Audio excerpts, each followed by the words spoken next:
All right, let's do it. Hello, Continue. this is Inside the Press Box with Sunil Sunder Raj for the Everyday Fan Sports. I'm happy to be speaking with Andrew Romanella, recently named the assistant baseball coach for Fairleigh Dickinson University Baseball in Teaneck, New Jersey, and also the radio talk show host of The Rome Show, and also has his live internet radio show on the 12-ounce sports radio network, The Wide World of Rome.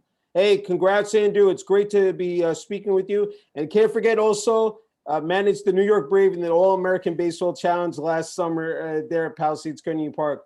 Hey, Andrew, congrats on your success. And, I guess right off the bat, what comes to your mind just this past year, what you've been able to accomplish here? Well, first and foremost, Sunil, thank you for having me on. I'm super pumped to be here. Like I said to you before we hit record, anytime I can talk baseball and talk with you, I'm excited. So that's first and foremost, thank you. I'm pumped. No problem. When I think back about the last year, the biggest thing I think about is the support system that I had, which was allowed me to reach some new heights in my career. My girlfriend, Carissa, she came into my life about a year and a half ago. She has the same dreams and goals as me in the softball world.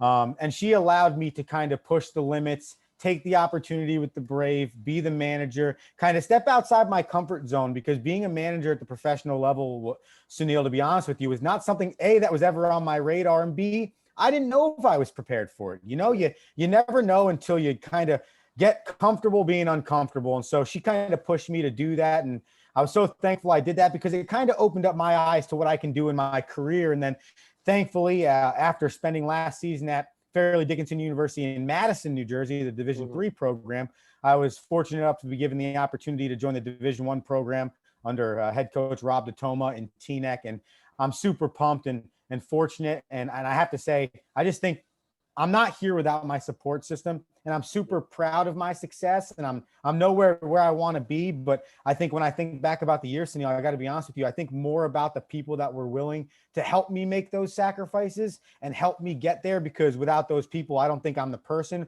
or I am the coach that I am today. No, it's wonderful, Andrew. I wanted to ask you, I mean, you have a number of responsibilities, of course, now here at FDU. I was just looking at, what you're able to write down. I mean, being a third base coach, infield, outfield, hitting a baseball, running assisting with recruiting. I mean, there's quite a bit involved in here, but can you just talk about that, having those wide range of tasks, as, the assistant baseball coach at Fairleigh Dickinson University? Absolutely. I'm a firm believer that you have to be able to contribute to the team in any way, shape, or form. You want to make yourself an asset everywhere you go. So for me, over the course of my career, the job titles that you just noted, third base coach, infield, outfield, hitting, base running, some catching, I've worked really hard on trying to learn those positions so that I could be in a situation where I can help a ball club in all of those angles. And I was fortunate enough to it came to a head at FDU this year where I now have a chance to do it all at one time. And that's because our head coach, Rob DeToma, is a firm believer in allowing his assistants to work. And he told us straight up, we hired you to coach. We hired you to make our players better. And with that being said, it allows me to better myself in areas that I didn't catch at the college level. I didn't catch at the professional level, but having been in coaching for 9 years, I've learned a lot about how to make players from 18 to 25 at that position better. And so now I have another chance to do that. And I have a chance to coach third base at a level I've never been at. So for me, I'm just pumped that putting myself in positions to learn different crafts and traits that I was not very good at to begin my career, I now have a chance at a high level, the Division I level, the highest collegiate level, to kind of put those into play. It's going to be difficult to manage, I think, at first, because it's something I've never done. But I think that's why I'm so excited, because it's almost going to be, okay, how can we compartmentalize? I don't want to over hit and not work enough on our defense. I don't want to care too much about base running, and we're not making plays anyway. So we're down by 8 because we don't have a good defense. So that's the next step for me is, okay, I know how to teach these categories. Now, how can I put an efficient plan together as a quality assistant coach and get these high level baseball players better? So I'm pumped. And to finish the thought, I am excited that there's a coach that believes in me enough to be able to handle that many student athletes in that many positions. That's great. You can see the adrenaline, can see that exuberation, man. It's I can't wait. So you're ready to charge right onto the field. Yes, I had to sir. ask you, with FDU, because you've been a part of that program, that university for quite a long time, Andrew. Just looking at, again, baseball coach, recruiting coordinator, sports information director. I mean, you had quite a bit, I said, on your plate as far as the sports information director, working with the students, graduate, students. Can you talk about that time as well? Can I just say this, Sunil, before Yeah. I even talk about my experience as an Yeah. SID, I have to tell everybody that's listening, Yeah. the most underappreciated position in collegiate athletics is the sports information director or athletic communications director, Yeah. whatever you want to call them, because nobody understands what that job is. And so for 2 years, what it was doing a job full time that I legitimately had no idea how to do, at least 50% of it every day I woke up. So it was a challenge, but it goes back to what I said earlier about getting comfortable being uncomfortable. I knew I wasn't going to know how to do statistics for collegiate games. I knew I didn't know the rules for certain sports. I knew I didn't know how to work on a website, how to change bios, all of those things I knew I didn't know how to do. But I knew I was good at promoting, marketing, social media, getting my face out there, broadcasting. So I said to myself, let's do it. And what I learned in that 2 years is that that is the most underappreciated position in collegiate athletics. If you are somebody listening to this podcast and you know a sports information director, thank them for what they do, because they're working 18 to 20 hours a day. It's nonstop, because they are the person for every single student athlete and every single coach in the school. So I'm fortunate and thankful for my time, but I'll be honest with you, Sunil, I will never be a sports information director ever again in my life. It was a good experience. Yeah, it was a great experience, but it really then taught me, though, that my heart belonged on the baseball field, and I needed to get back to my true roots, which was showing up every day, having an impact on student athletes through the vehicle of baseball. Yeah. I had to, just talking about the technology, like I see Sidearm Sports there, and like, there are a couple, I saw a couple other, I guess, applications that they would use as well. I mean, it's just remarkable how much we've progressed over the years in terms of, live streaming as well, these games.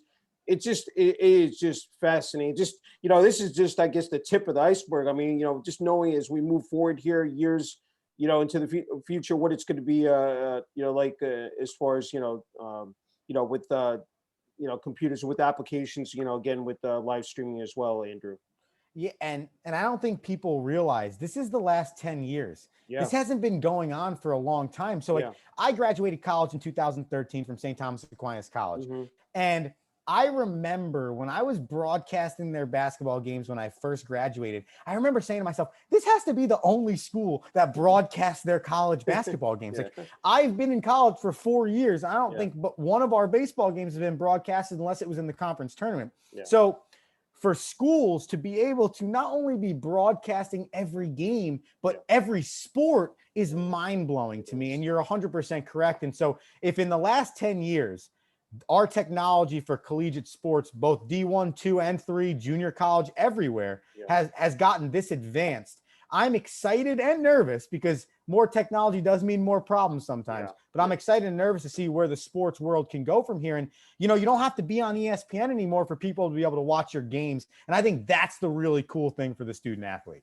Yeah, no, definitely.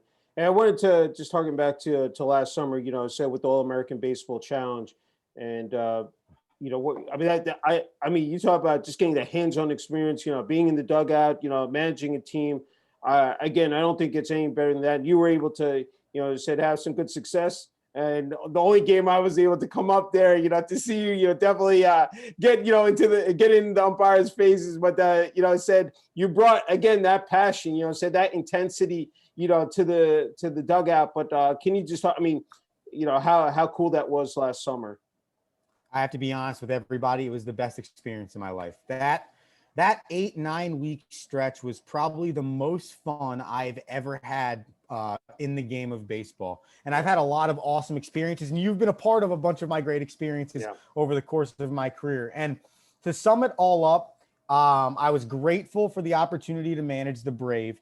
And I thought it was really cool, Sunil, because when you think about the New York Brave, it's a professional baseball team that's one and only. Yeah. There's only one manager ever. That's Andrew Romanella. There's only one roster ever. That's those guys that went to the championship game last year. Yeah. And there's only one season in its history. And I think that's what the coolest part about it was last year is you knew you were coaching something that probably was never going to exist again. Yeah. And it almost made every win, it made every opportunity to go to the field that much better.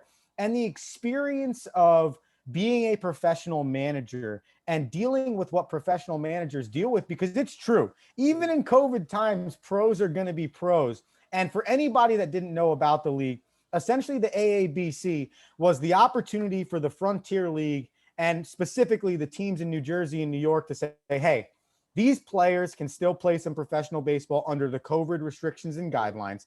Fans can still come watch them play. Let's do this thing. Yeah. And now the players had to put a lot up. They had to pay their way to the games. They didn't get any professional treatment, no contracts, nothing. But they had the opportunity to play pro baseball and in front of fans. Yeah. And so what happened was at the beginning, there was no traction. You know, there were some people that were skeptical, but they were interested. They wanted to see baseball. And then you look back on that league, and between the Boulders and the Brave alone, I think of the 35, 40 guys on the roster, there might be 30 that are still in professional baseball today. Yeah. And it then became, I think, something that we had guys flying in from Iowa to come play for our team. We had kids driving from California to be on our roster. And it almost became something where it was like, by the time the championship game hit, there was about 1,500 people at Jackal Stadium when we played the championship game. And I think the realization was this was as close to Frontier League baseball as you're going to get. And when I look back on it, I say to myself, wow, I can't believe I got a chance to manage one of those teams. We made it to the championship game. We lost 3-2. It was very disappointing. But for me, all it did then, Sunil, after that was tell me I want to be there. You know, if I ever had the chance to manage the Rockland Boulders, that'd be a dream come true. If I ever had the chance to manage another team in the Frontier League, that'd be a dream come true, because I really do believe that I belong. I can handle myself at that level, and I belong at that level. And it doesn't necessarily need to be as a manager per se. But I think that what it taught me last summer was, and that's probably why I'm at the Division I baseball level this year, is I really can get through to high level players. My personality really works at that level. And it gives me a really good sense of having a positive effect. And the cool part about it is at the indie level, not all those guys are going to Major League Baseball. Yeah. So you're really making impacts that are just beyond the baseball field too. They're just a higher level of baseball player that still has the chance to move their professional career on. Whereas most of the college players are going to graduate and, as the NCAA says, go professional in something other than sports. So the AABC, to be a manager, the Brave, historical, it'll never happen again. Yeah. And to learn that I could do it and to see that I belong on that level really gets me hungry to have another chance to manage a ball club over 100 games, a legit Frontier season, and prove my worth. No, it's terrific. I mean, able to outset what the Sussex County Miners, I said, in advance. I mean, I mean, talk about, something that you can always hang your hat on and that, you'll carry in your memory bank forever, Andrew. That must have been just, awesome, just to be able to do that. That was the single greatest baseball game I've ever managed in my entire life. I will be honest with you. If you wanted me to recite every move and decision from that game, I could, because I remember it vividly forever. That game will be with me. I actually, on my wall to the left and to the right, to my left, I have my lineup card hanging for my first professional win. And to my right, I have the lineup card hanging for my first professional win. And I have one of the ticket stubs. It's just, I never, if it never matriculates into a managerial job, I am okay, because I got that opportunity. And I think I put everything I could into it. And I don't know if I have any regrets, because the energy and time and the amount in 8 weeks, it felt like a 7.5 month season, because the care level was there and the urgency was there. So, hey, I hope it turns into one, but if it doesn't, I could die peacefully knowing that I got that opportunity and I put everything into it. No, that's great.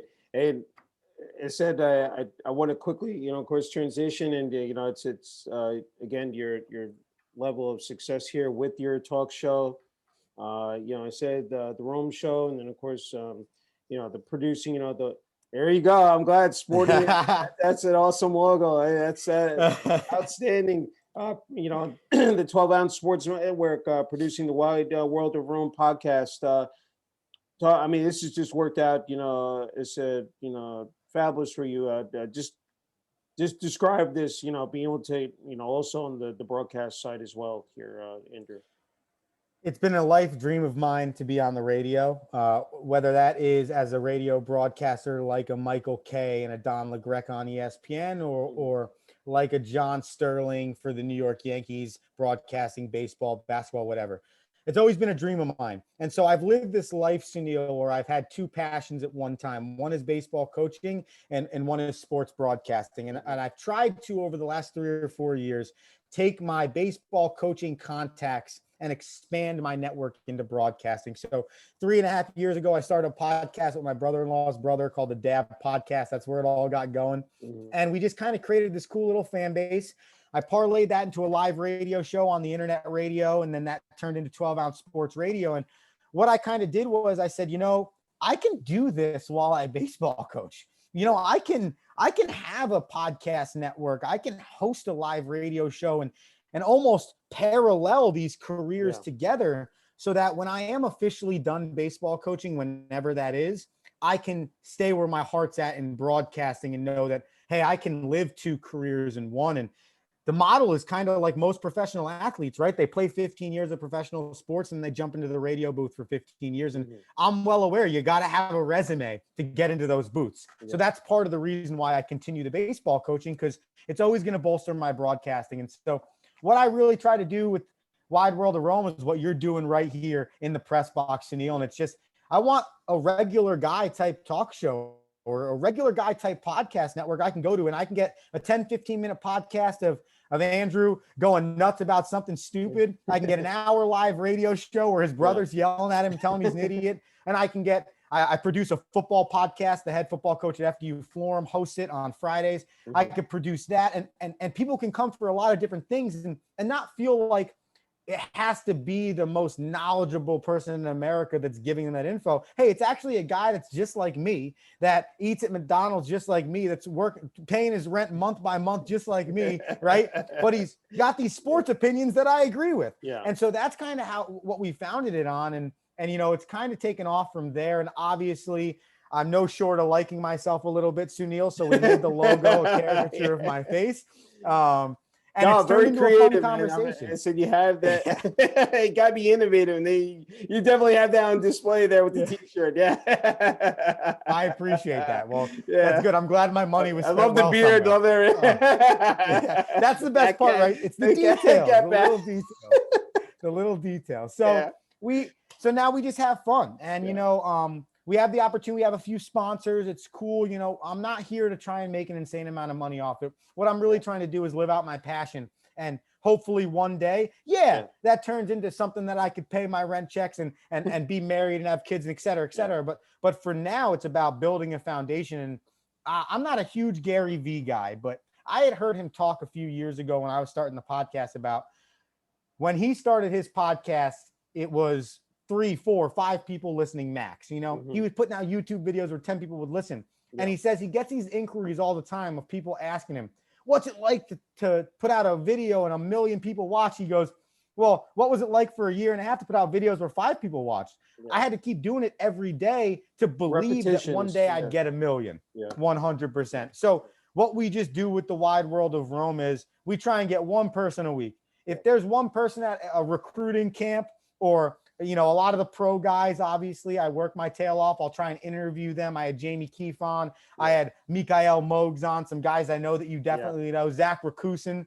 So I'll use those guys to kind of maybe get me an extended network. And then hopefully one day, hey, I'm done. I'm a 25-year head coaching veteran. I'm in the booth and I'm broadcasting the New York Knicks on the radio, something cool like that. Yeah. And I have to be honest with you. Yeah. If there was one sport I could broadcast for the rest of my life, it would be hockey. Yeah, no, definitely. Yeah.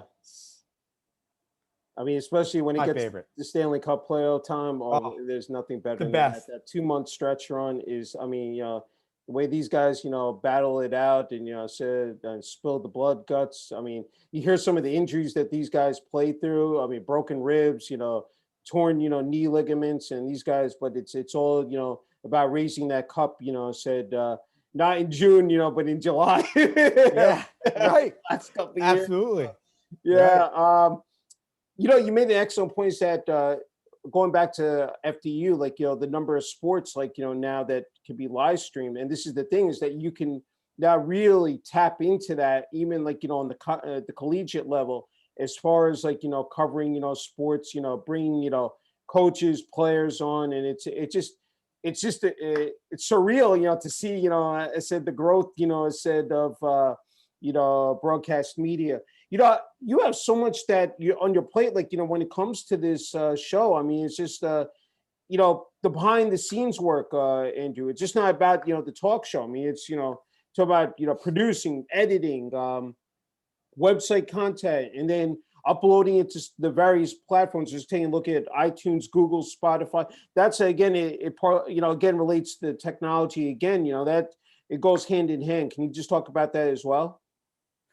Yeah, I mean, that's the grind part of it, right? Like the fun part of it, you turn the microphone on, you talk. The grind part about how do I get it out there? How do I get it on social media? How can I be efficient with everything?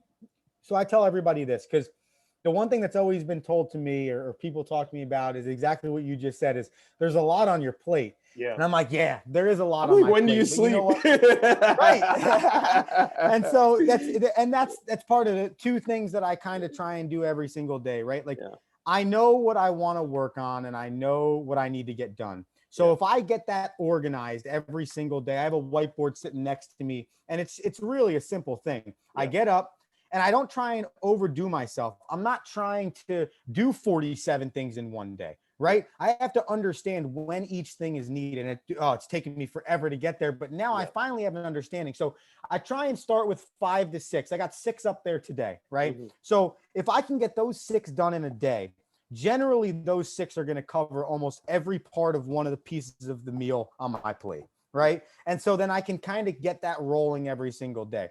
But the second part of it is I have to be willing to give stuff up. Meaning, for example, over the weekend, I spent 16 hours Saturday, 16 hours Sunday at FDU because we were hosting a team camp, okay? I need to understand, though, that if I take those 2 days to be with my what is considered full-time, everyday job, well, then to make up the time for the other things I do on the side, I got to be okay with getting up at 4 a.m. some days. And instead of sleeping till 6, right, I'll sleep till 4, but that's 2 extra hours I've gained to work on the Wide World of Rome. So now when I'm done with the Wide World of Rome, I then get back to my FDU career. Then when I'm done with all that, now I can work on the Fast 5-Star podcast. I can record an interview with somebody. I can get some website content up. I can edit some certain things, right? But it all comes down to, I got to prioritize what my responsibilities are every day. And I have to be okay giving some things up. My favorite example is I live in New Jersey. Everyone loves the Jersey Shore. I love it equally as much. I have a house in Long Beach for 17 years, and I spend most of my summers working down there. If I could be there every single day right now, I would. But I do know that that's a sacrifice I have to give up if I want to be able to do all of these things and I want my long-term success. So I pretty much, those 2 things, be willing to sacrifice certain things. And I don't know what those things are, right? It's week by week, it's day by day. But as long as I identify it and I'm willing to do it and sacrifice it, there's going to be a benefit. And then the second thing is stay organized with the tasks. What are my tasks? Don't overwhelm myself with them and get them done. And all of a sudden, you're going to find time. You're going to be like, oh my God, 24 hours is a lot longer than I thought it was, right? But you have to first be willing to experience what being awake for 20 hours is. What is waking up at 4 a.m. and going to sleep at 12 o'clock like? But throughout that 20 hours, putting your mind to things that you want to do and get better at and succeed in. Because you think about it and say, do I want to work 20 hours? Well, yeah, you do if you're loving what you do. And I'll tell you what, I'll take those 20-hour days every single day and twice on Sunday if I get the chance to do what I love to do every single day. I got a girlfriend that supports me. We have a great life, and I can continue moving forward in my career. Andrew, one of your next jobs has got to be a motivational speaker. I'm in. I love it. I love that. I have to say, I have to give credit to my dad. Yeah. My dad's he's been a huge influence in my life, and for 45 years, he's been a huge businessman. Yeah. He worked at UPS for 36 years as a CEO of a company, and he's an author of a leadership book. And he has taught me a whole lot about how to have an appropriate mindset when you tackle your daily tasks every day. And I think the reason why you tell me I might sound like a motivational speaker is because I've listened to that man motivate for my 30-year lifetime. Better than that. It is. And I just said, whenever that's said to me, I have to give the credit where the credit's due, because he has been huge. And by the way, the Wide World of Rome will be hosting his Leadership Library podcast coming soon. Oh, so that's a nice plug right there. For those. Yeah. Very nice. Hey, back to baseball. I said you served as a bench coach, for the Rockland Boulders, 5-6 years under Jamie? About 5 years. Yeah, 5 years under Jamie Keefe. 5 straight trips to the postseason.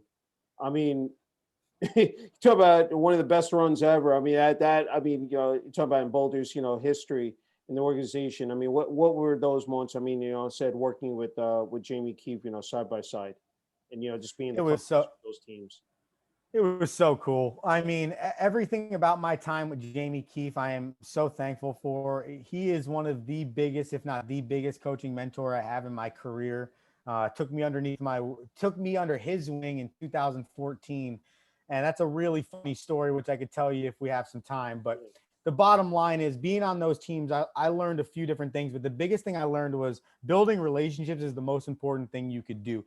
The unique part about all of those teams and why those teams were successful and why they won the championship in 14 and why they were able to go to 5 straight playoffs. And I think we were in the championship against Quebec in 18, maybe 2, if my memory serves me correctly, because Keith built relationships in that locker room. Yeah. And at the independent level, that doesn't happen often because there's a lot of shuffling of players and there's a lot of changeover. Well, at Rockland in those 5 years, it's kind of crazy, but there was a core group of guys led by I was just Marcus about to say they kept the core together. If they didn't keep the core together, you would never have that level, again, that level of success. You wouldn't have that consistency year after year. Great point. Without a doubt. And what was cool is like the Richard Salazars and the Marcus Nidefers and those guys. What was really, what was cool about seeing them is that they wanted to be there. Like there were plenty of chances for those guys to go play in the American Association, the Atlantic League, get a step closer to back to big league ball, but they didn't, because they wanted to stay in that environment. And so for me, I remember those 5 years, some of the best memories I have, because those guys took me in with open arms, some that were older than me. And I'm sitting here, I'm their bench coach, right? I'm coaching base. I'm like, what the hell is going on? Right. And it was a family of, and even when we lost a player, or a guy got released, or we had to make a trade, or somebody came in that was just a bad apple, it was so cool to watch how that locker room didn't let it happen and didn't let it break the bond that was developed. And so it turned into great baseball. And then over the course of those seasons, right, I was there for parts of some, there for full for others.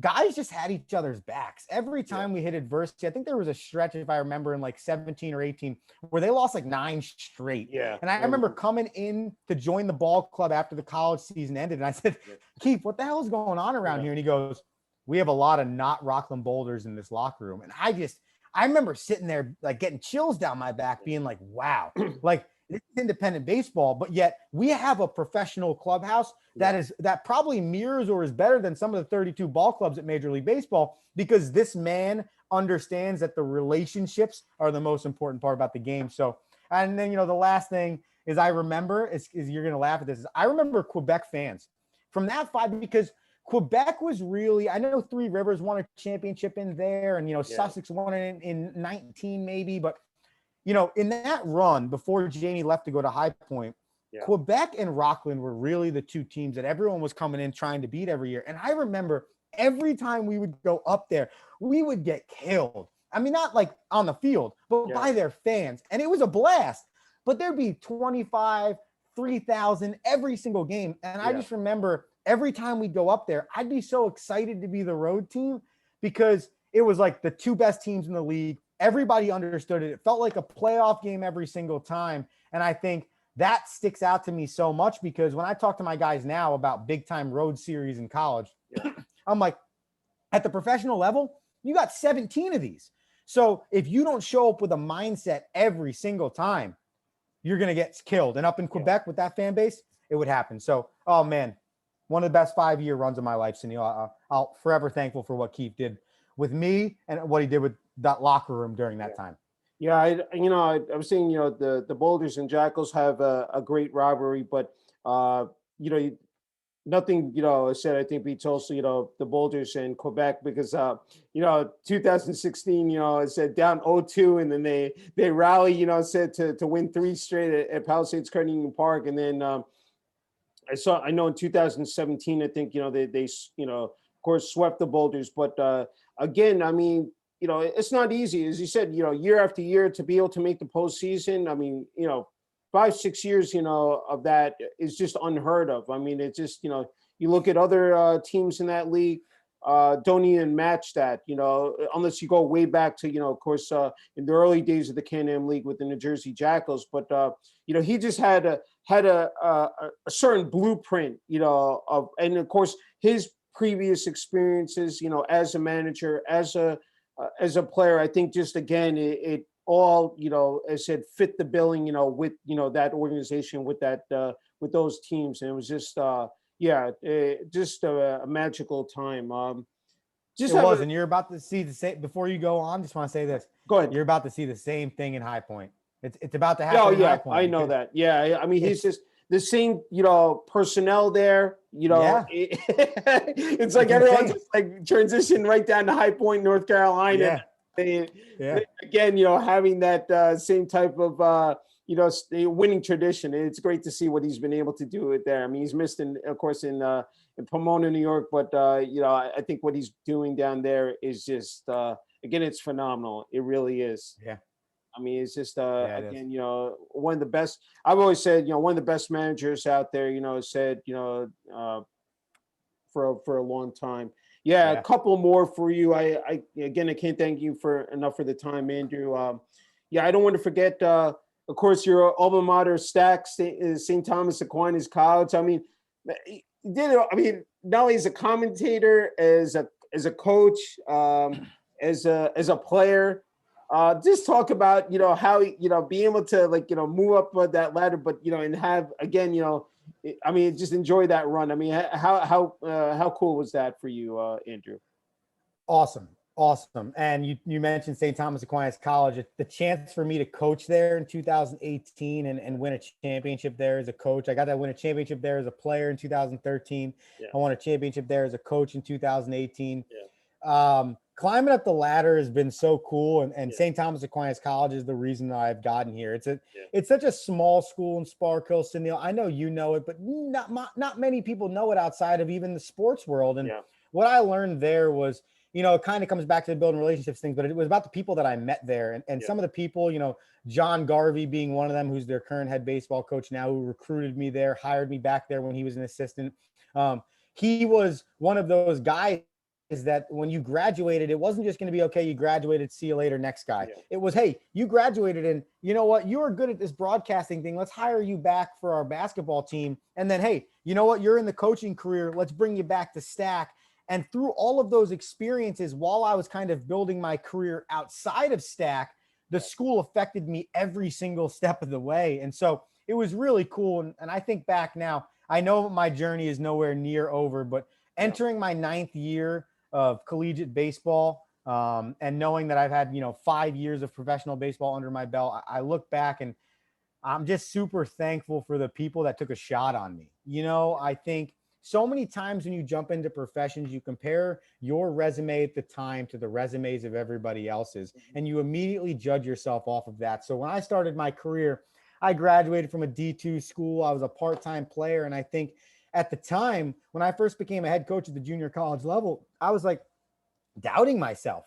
And it really took the people in my career to kind of pull at me and say, hey, Romo, you're really good at this, or you can do this, or you can teach this. Come do it with me and realize your potential. And when I look back on climbing this ladder, which I know, again, is still so high up and I'm still nowhere near where I want to be, just look back at every step that there was somebody there that was, when I was doubting myself, or I didn't think I could coach at this level, or these guys were better than the teaching I could bring. There was always somebody that's, no, you're good enough for this. And so now, as I transition and, to a decade in this game, getting close to it, and I get a little bit older, I've realized that, winning's fun. But for me, more than anything else, I just want to make sure when I have an opportunity to be that person for somebody else, I want to do it, because in this game, if somebody's there for you, you could reach heights. But when you feel like you're alone on an island, that's when this game becomes the most difficult it can become. So it's looking back now and being thankful. I say to myself, I think that is now a burden, a positive one on my shoulders, where these people did this for me, and people are still doing it for me. I need to do this for other people, whether it's a younger coach or a player in my program or a former pro guy that I was with that's now trying to navigate life outside of pro baseball. I just want to kind of be that positive mentor, whatever wording you want to use for those people, just like people were for me. That's awesome. I don't want to forget about a couple of your positions. Of course, you were also assistant baseball coach and recruiting coordinator at the College of Mount St. Vincent, and also, we talk about so much about college and professional baseball, independent baseball, but also you were a head baseball coach of Evolution Baseball Organized. I mean, that travel ball, especially the New York, New Jersey here. I think people, maybe don't understand, how important that is at the lower levels. For these, players, to rise up as well to that next level. Can you just talk about that as well, Andrew? Yeah, absolutely. I got a chance to spend about 4 or 5 years on the travel ball circuit over the course of the beginning of my career. And, like I mentioned the camp earlier, where we were spending so much time at FDU this weekend, those were travel ball teams coming in and trying to be recruited by college teams. And so the travel ball circuit's huge. And for that matter, youth sports in general, doesn't matter what sport you're playing. It matters about the people that are working with the 8 to 10 to 12 to 14-year-olds, because that's the next generation of athletes. So they need to be taught the appropriate way. And B, this is a vehicle for life. And it doesn't start when you're 18 years old and you enter college and all of a sudden it's like, okay, let's learn about life. No, it's a vehicle for life the entire time you're growing and you're learning. So travel ball for me is fun because it's a really white canvas of players and their mindset and their mentality and how they go about things. And you're like, okay, I can take this game of baseball, and in 5 years, this game of baseball can help this kid be the best student in the classroom, get an exceptional scholarship to a school, and live out his dream of playing college baseball. And then 10 years from that, hopefully see him succeed as a husband, as a father, in the business world, etc. And so not enough people, I think, in the travel ball circuit see it for that. What they see it is a moneymaker, which is very disappointing. And B, they see it as, okay, we got to get these kids to college. Well, why are you getting these kids to college? Like, what's the point? Are you doing it just so then you can in turn go back to point A, which is make more money? Or are you doing it because getting these kids to college is the end goal of a 5-year process in your program that made them a better person, matured them, and got them prepared for their next step in life? And so for me, actually, underneath the Wide World of Rome umbrella, we're actually going to start youth baseball camps for ages 8 to 12, because I just feel like there's not enough good learning going on at those age levels. And so kids are either hating the sports that they're playing because no one really cares about them. They just care about trying to make them the best soccer player, football player, baseball player in the world. Well, it goes back to the relationships, right? If you show a kid that you care about them, in turn, they're probably going to become a better athlete because they're going to listen to you. But if you show a kid that you only care about them being great on the field because it's going to benefit you, well, then that kid's not really going to care for what you say. And so I think about that all the time. And I do miss being in travel baseball because of that. And which is why I kind of want to recycle back into youth baseball, because I think that as I've seen it from the college side, recruiting that age level, it's disappointing to see some of the things that go on. And so now I say to myself, okay, well, maybe the Wide World of Rome has an opportunity through some of these platforms to create a place where young kids can not just learn the game, but maybe mature, have a lot of fun, and build some relationships along the way. Yeah, because I think burnout is so much plays a role in it, because you talk about the physical, aspects of playing athletics, but also, the mental side. I think people, I've talked to a number of players and coaches about that, especially the athletes, and they say that that's, the mental part, man. I mean, if you don't have that, focus, that drive, I mean, you're cooked. I mean, it's just like, that's problematic, as said for many of these athletes. And that's why they sometimes they just drop right out of sports. They say, you know what, we're gonna hang it up and we're gonna, pursue something else. And that you're right, it is disappointing. That's why it's such a testament to what you were able to do. Not only to, here at FDU, what you've been doing, but also at the College of Mount St. Vincent, is that with the study halls and with, focusing on the student athlete. I think that's what a lot of people forget, is that these are student athletes as well. And that, again, as you alluded to, preparing them for life, preparing them for a career. And that's just outstanding, what you were able to do there as well, Andrew. Well, and it's funny that you mentioned the study halls, because Yeah. so many kids are like, oh, I got to do study hall. And I'm like, Yeah. listen, okay, here's the deal. Study hall is not necessarily just about your academics. Like, if you think about it, right? I have a task I'm going to have to accomplish this week for my job or for whatever. Yeah. If I allot myself 2 hours every single week and say, I'm going to do this task every Monday from 5 to 7 every week, well, then by the time Monday at 7:01 hits, that task is no longer on your radar and you can move forward. So for a college kid, I know you're a baseball player mentally first. I get that, but you can't do this without academics. Yeah. So let's allot 2 to 3 hours a week where we know we're going to get our homework done. Because if we know we're going to get it done, then the other 300 hours of the week, I don't have to worry about finding time for that homework because it's already done. So I use study hall as another example of, it's just about time management. Yeah. It's not necessarily about me wanting to watch you study for 2 hours, because I have no interest in watching you study for 2 hours. I have so many other things I want to do, right? But if I do this now, in 20 years, when you understand how to manage your time, you're better for it. And I appreciate that you would say that, Sunil, because that's, I think, and it's not just me, it's all coaches across the country that, I'm not the best coach in the world. I'm not even nowhere near the best assistant coach. I'm nowhere near any of that. I've just learned from great people. And so I think there are a lot of people out there like me. And I think there are a lot of people. I had a podcast a few weeks ago about how coaches matter at every level, and no one gives coaches enough credit. And it's not just because I'm a coach. It's more or less because I had great people that coached me that made me a better person.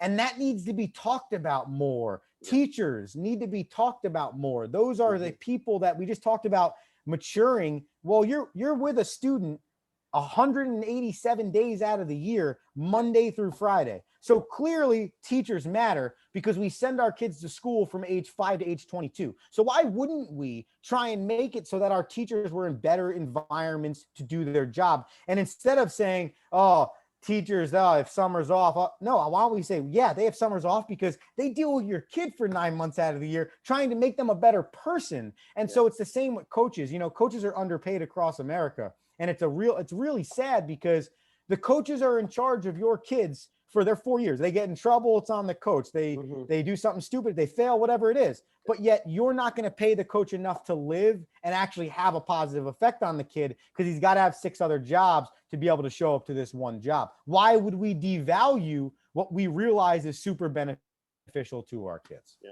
no, well said.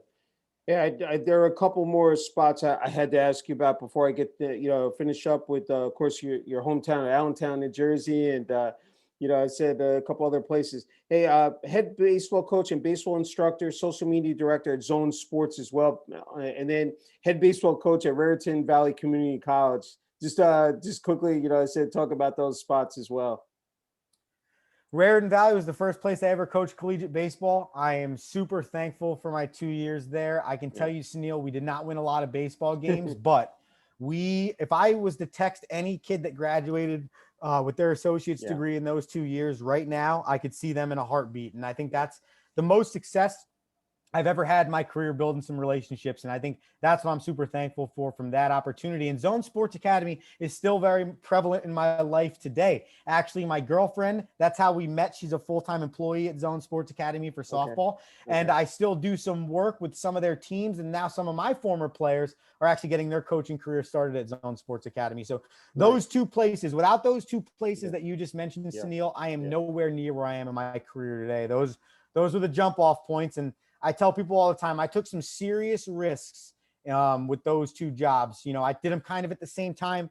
It was super difficult. It was right out of college. And I said, I'm going to take a risk on myself. I think I could be a coach. I think I could do this and, you know, take over a really bad junior college that didn't even have a program the year before and go to a baseball facility and coach baseball to kids that were less than 7 years younger than you.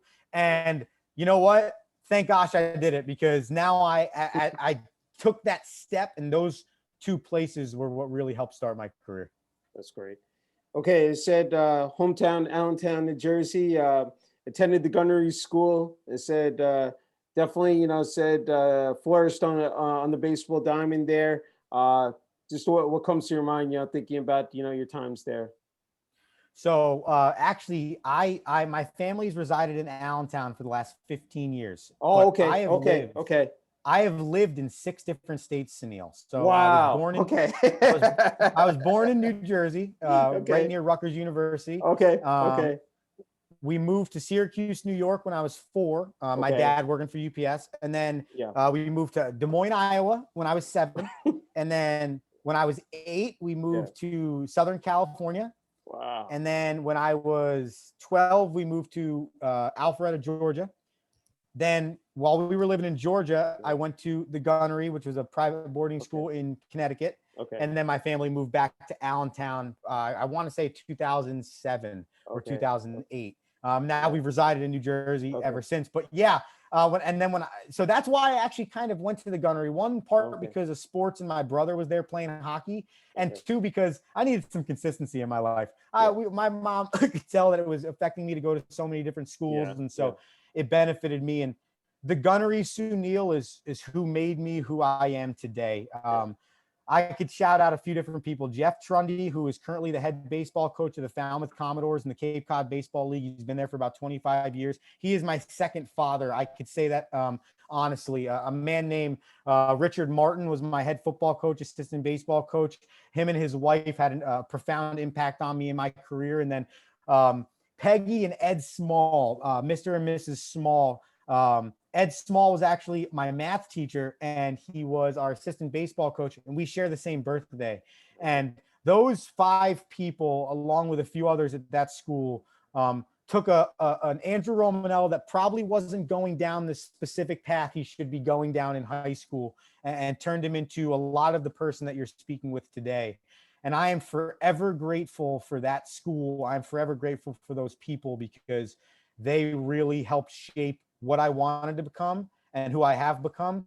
And I know that people don't like spending money donating back to the places that they go, but one place that I will always send even $1 every single year is what is now called the Frederick Gun School, because I hope that other Andrew Romanellas are in those doors today, getting their lives changed. And I don't care if my money helps it or it doesn't. I just want them to know that I appreciate, and, you know, that's the easiest way to appreciate somebody is giving them money. So, but yeah, those, the times moving, thickened my skin, made me a great communicator because I had to meet people all the time.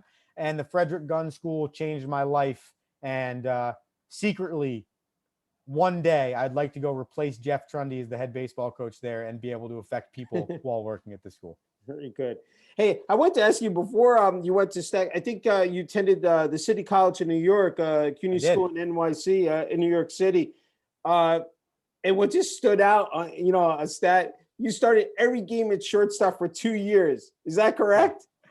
It is correct. It was actually, it was very cool, and a really funny story off that. And this is why anyone listening, building relationships is so important. In 2010, after the 2010 season, I decided to transfer to Stack.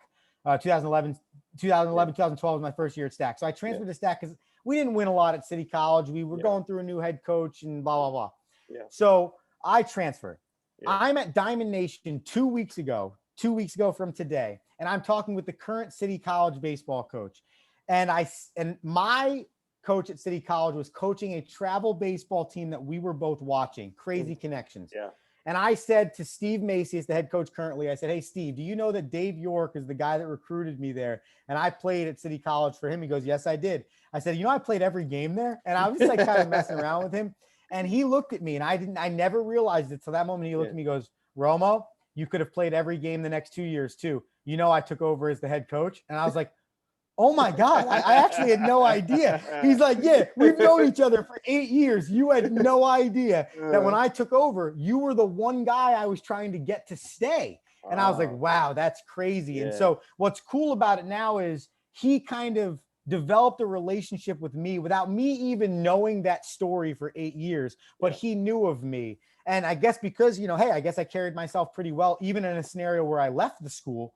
And so now we've had a good relationship, but it's a pretty crazy story after my city college days. And one thing I'll tell kids, I transferred to a D2 school, but I didn't transfer necessarily because I wanted to be an everyday player. I transferred because I wanted to win, and Stack was winning at the time. But the D3 level is great because, how many people can say they played 76 straight games at the college level? That's super cool. And I think back about those 76 games, we might have only won 25 of them. And hey, I chose winning over playing, but hey, if you want to play every day, don't rule out Division III schools simply because it's not Division I or Division II and they can't give scholarships, because there's a lot of great opportunity. Yeah, definitely. Another wild stat. I think it was when you were at Stack, and it was like mind-boggling. To read this, I don't know. It said starting in 46 games, but it appeared at 80 at 5 different positions. Is that correct as well? Yeah, I appeared in third base, shortstop, second base, right field, and left field, and that's in my 2 years there. Yeah, I really lobbied Muscat and Garvey to try and on senior day, let me play center, first base, let me pitch, and let me catch. I want to try, but they weren't having any of it because we were trying to win. Oh man, that is insane. Yeah. It said I don't want to forget about your education as well. As you said, you graduated from St. Thomas Aquinas College in 2013, but you're pursuing now a Master's of Business Administration from FDU Forum, and that'll be completed. You're going to complete that in the spring of 2022. It just that's just it said when you look back, that's quite an achievement. It said that coming up here now with your master's degree. Yeah, and it goes back to what we talked about earlier about managing the time, right? And being able to make sacrifices. There are a lot of kids that I work with don't know or don't realize that I'm still going to school, and that's okay. I don't really care. I don't really broadcast it. It's not for them, it's for me, right? But one thing I realized about trying to get my master's while being a professional is that A, it's extremely hard. B, you find yourself doing homework at 2 a.m. often.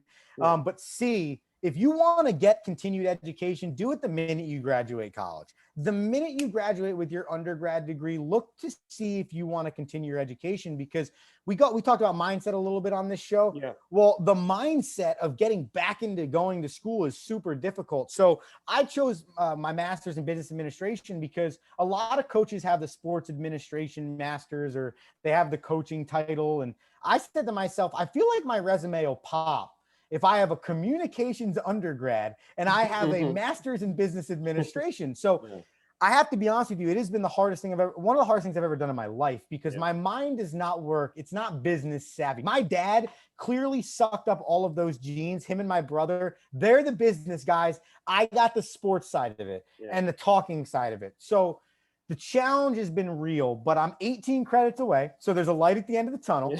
And I have to be honest, through the difficulties of just trying to do it, I have learned so much about things that I did not know. And it kind of reaffirms a mindset I've always had. And I want to be a continual learner. I didn't realize I wanted to continually learn in the classroom. But hey, it is the vehicle I've always learned in. So it kind of felt natural, I guess, once I really set my mind back to it. But I'm proud of the championships. I am proud of the coaching career. I'm proud of what I did with the Brave, Rockland, everything. But when I get this diploma, I will probably be the most proud I've ever been in my entire life of getting this MBA. That's terrific. For you personally, what makes the game of baseball so special? Like when you played it, and then of course now you're coaching it now. I know you talked about a number of things, but just some of the nuances, some of the just behind the scenes. Just talk about for you, Andrew. Well, one thing that I love about the game of baseball, which keeps me coming back for more, is it's a individual game centered around a team concept. It's the only sport where you have the opportunity to act like you're a boxer or a golfer or a tennis player, while at the same time be one of the offensive linemen on the football team or the slot receiver making a block on a pitch to your running back on the right hand side. You legitimately have to be able to win one-on-one battles where none of your teammates can help you. No one's there to help you if you put yourself in trouble. But at the same time, you have to worry about your team the entire time, because every individual decision you make affects the team. And so if you think about life and any job you've ever had, any team you've ever worked on, every individual decision you make affects the team. So for me, that's why I love baseball, because I can show up to the ballpark every day. I can take a middle infielder and say, hey, okay, let's work on this footwork today for 15 minutes. Let's work on this glove work, and let's work on our flips to second base because we need some better double play feeds, right? But then I can bring 7 of his teammates out and work on the exact same thing. But by adding teammates, it changes the concept. So now that double play feed that he was working on that didn't have a player receiving it now has a player receiving it. And as crazy as it sounds, it changes the mindset, because now you don't want to affect that guy. And so what it does is it teaches you, and again, it's my biggest drive as to why I love coaching, is it teaches you it's the vehicle of life in the game of baseball. And so every day I show up to the ballpark, I say to myself, okay, how can I help an individual get better? Because they have to get better individually. It's a fact, or they're not going to be able to succeed in the game. But also, what can I do today to benefit the team?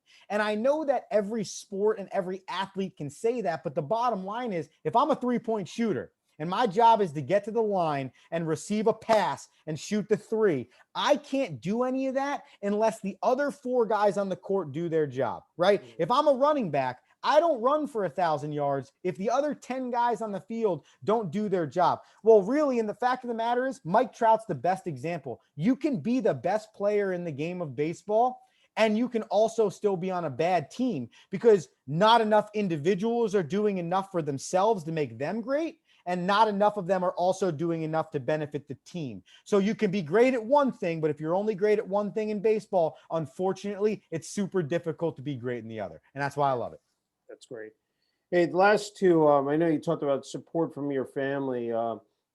Can you just, you talked about your dad, your brother, if there's any other family members you want to talk about as well, as said, they've Oh, been there for you on absolutely. this baseball journey. Yeah. Both of my parents, my mom and my dad, instrumental. I mean, just because I'm a big believer in looking back on how you got here. And a lot of people think about their coaching career as just 9 years, like, right? My coaching career has been 9 years. No. For me, it started with my parents being willing to drive me to hockey practice at 5 a.m. on a Sunday, right? Because like that showed me the care level that they had in me caring about this sport. And so the same reigns true today, right? Like, if I get a job opportunity, I might be 30 years old, but I'm not taking that if I haven't called my mom and my dad yet and I've had a conversation with them. And some of them are difficult, and they'll listen to this, and I'll be the first to say they haven't necessarily agreed with my career choices to a degree, because I think they believe I should be on the radio every single day and twice on Sunday. And now I think you and I don't disagree, but for me, my heart and soul has to finish this before I can move on to anything else. And so to be able to say that those two people can have the hardest conversations with me of my life and tell me they don't agree with what I'm doing, but at the same time, be my best support system, shows me that I have 2 of the right people in my corner. And I'm fortunate enough to be able to call them mom and dad. And then I am the youngest of 4. I have 2 older sisters and I have an older brother. Yeah. And we moved around so much that, by chance, they became my best friends, because every time we moved somewhere, we didn't have friends. So we just had each other.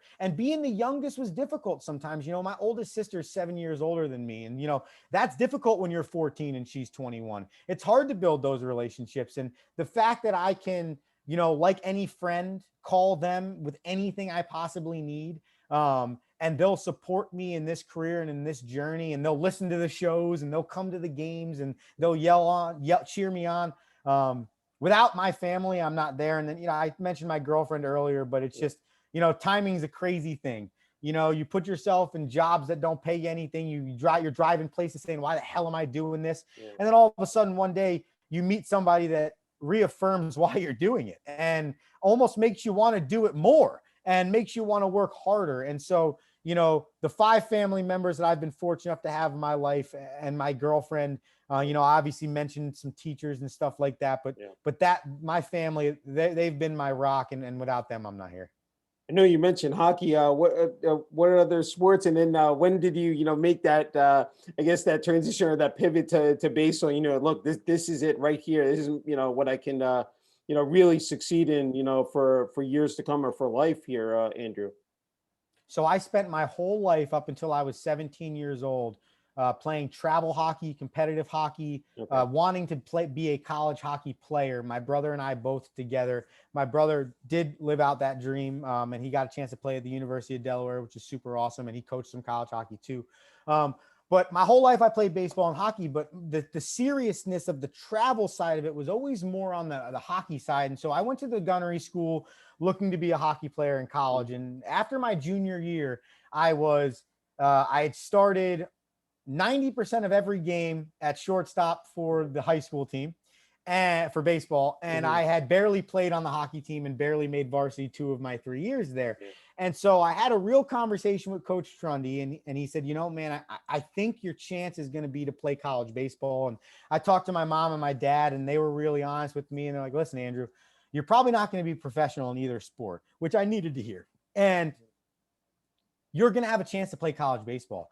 And I know that you've been hell bent on being a college hockey player, but this is probably what you're going to do. And if you want to be really good at the college level, this could be it. So, I had to make a really hard decision, and that decision, I still think about it all the time because my energy level fit the sport of hockey so well.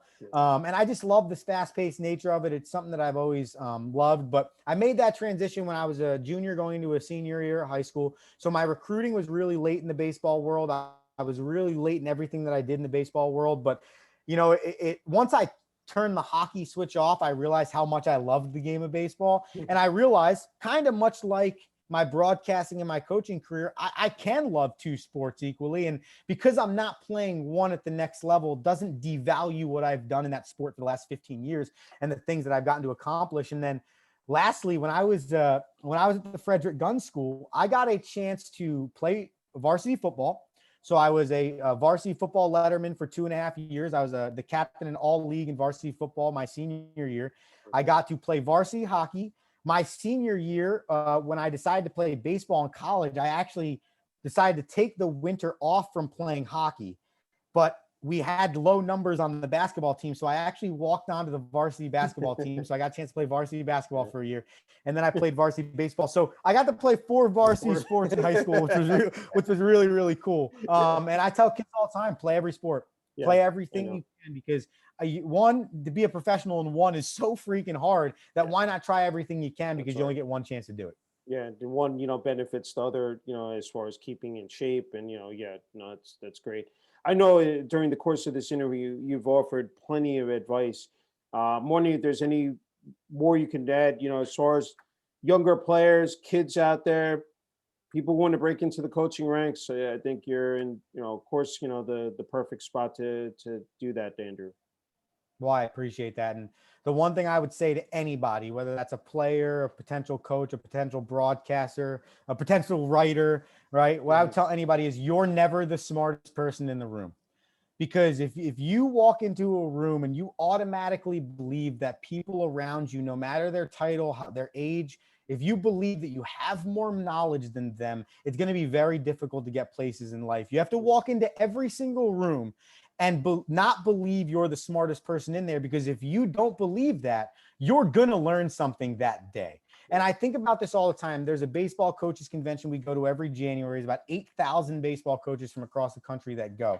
And it really is sometimes a macho fest of who knows more. And for the talker that I am, Sunil, in that scenario, I actually sit back and I listen, because for me, listen, I could think that I'm smarter than that guy, but why do I need to get into a pissing contest? So what I'll do is I'll let him do that with someone else, and I'll sit and listen, and I'll take notes. And now I'll learn something from those two guys. And now they don't really have the chance to learn from me because they weren't willing and open to see what other people could teach them. But hey, I was a good listener that day, and I didn't really care if I was the smartest person in the room. So let me learn from them. So if I could tell anybody in any profession, don't ever think you're the smartest person in the room. And even if you're Jeff Bezos retiring from Amazon, I would have to believe that he is Jeff Bezos because he never believed he was the smartest person in the room. He always believed there was something more he could be doing, something more he could be learning, and someone else he could be learning from.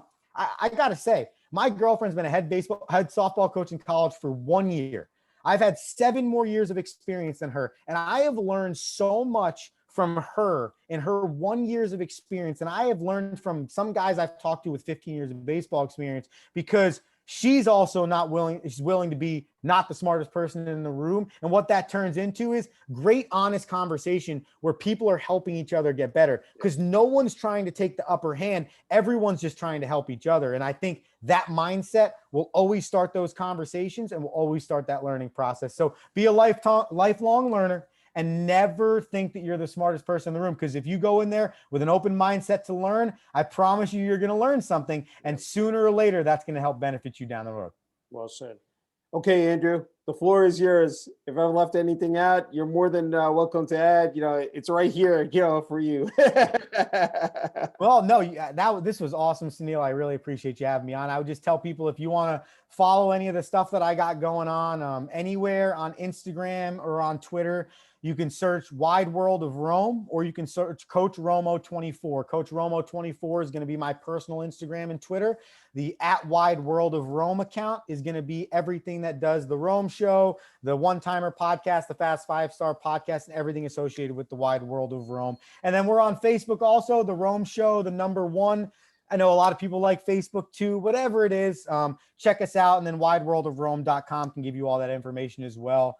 And hopefully, and I tell this to people all the time, if you check it out, you don't have to like anything we do, but I ask for your opinion, good, bad, or indifferent, because whether it's a good opinion or a bad opinion, it can help us get better. So if you listen and we suck, let us know we suck and why so we can get better. Oh man, it's been an absolute true honor and privilege, speaking with you, interviewing you, Andrew. Wishing you, I said, nothing but the best and all the success here. Of course, with with FDU baseball and with your sports talk show, and it just again, great catching up with you, and just keep up the great work. Sunil, I really appreciate it, man. Anything you ever need. And I am now a huge fan. So I'm going to be not only the one that I'm on, but I'm going to be listening to all of these from now on. I'm excited. Thank you. Absolutely.